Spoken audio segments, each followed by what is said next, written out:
Hello everyone, welcome to this live demonstration for lab 2 DSCI 560.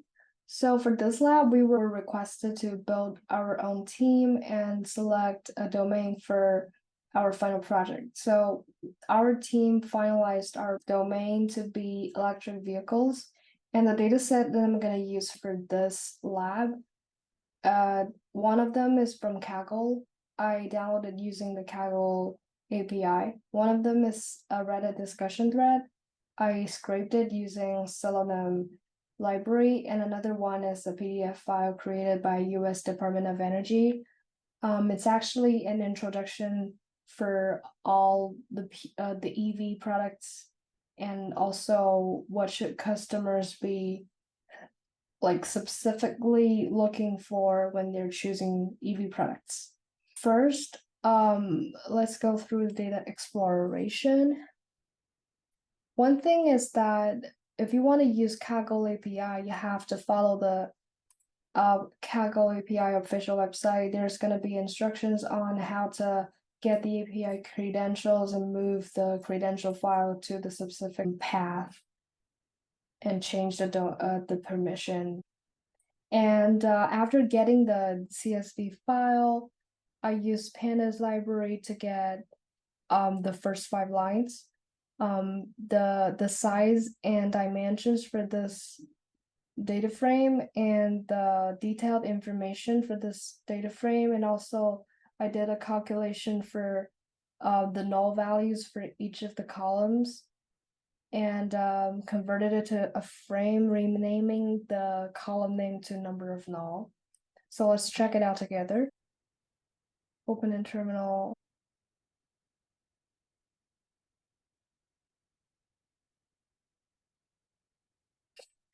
The first one is the first five lines for the dataset. The second is the size using df.shape, and the next one is df.info, which has a like more detailed information. And here is the null analysis for all of the columns. So the next one, I think it would be the web scraping for Reddit data. Before we get to the script, let me give you a introduction of what the website looked like. Because this is actually a dynamic website, so like it's a little bit tricky to scrape it. For example, if you scroll down, you can see here is a button. What you need to do is actually automate the page to scroll down to the bottom, and then let the driver click on the button, and then scroll down to the very bottom so that you can get every data on this website.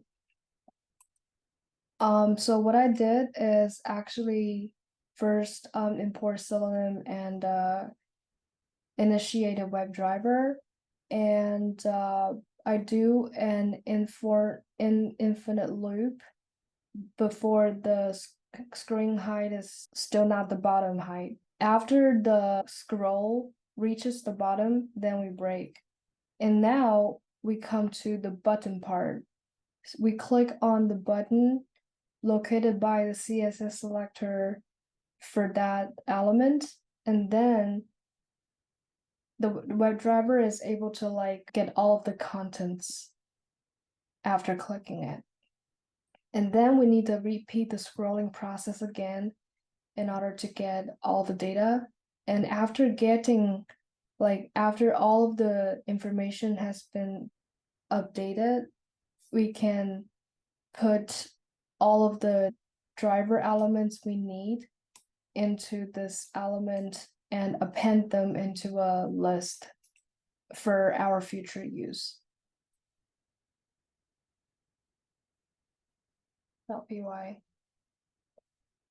So it's gonna first open up the website, and you can see it's automatically scrolling down. When it like reaches the bottom, it automatically clicks on it, and it keeps scrolling down to the very bottom.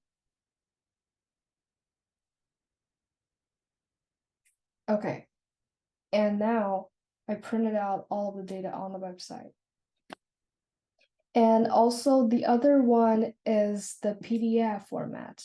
This is the PDF that I downloaded, and I used the text extraction method, like import PDF plumber and create an empty list for the content.